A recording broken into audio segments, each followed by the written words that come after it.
আজকে আমরা দেখব 2025 সালের পরীক্ষার জন্য একটি মডেল নমুনা প্রশ্ন ইতিহাস থাকতে নবম শ্রেণী, যেখানে পূর্ণমান 40, সময় রয়েছে 1 ঘন্টা 30 মিনিট। বিভাগ ক থাকতে প্রশ্ন, সঠিক উত্তরটি নির্বাচন করে লেখো। 1 × 8। জার্মানি একটি পরিতৃপ্ত দেশ, এই কথাটি বলেছিল বিসমার্ক।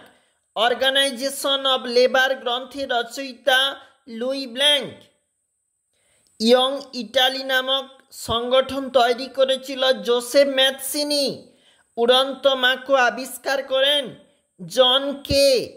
কমিউনিস্ট ম্যানিফেস্টো প্রকাশিত হয় 1848 খ্রিস্টাব্দে। 19 শতকে উপনিবেশ সম্প্রসারণে গুরুত্বপূর্ণ ভূমিকা পালন করেছিল। দেখো, চলে যাচ্ছি পরের যে পেজটা রয়েছে। উত্তরবে শিল্প বিপ্লব। 14 দফা নীতি ঘোষণা করেছিল উড্রো উইলসন। এপ্রিল থিসিস ঘোষণা করেন লেনিন। নৈরাজ্যবাদীর জনক বলা হয় পিয়েরো জোসেফ প্রুধকে।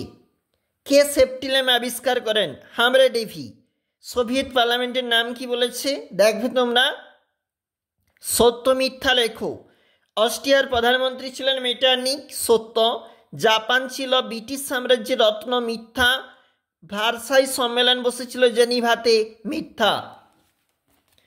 এরপরে যে ব্যাখ্যা রয়েছে, 2টি প্রশ্নপত্র এবং দেখবে তোমরা, এবং 2-এর দাগের যে ব্যাখ্যা সেটা হচ্ছে ব্যাখ্যা নম্বর 3।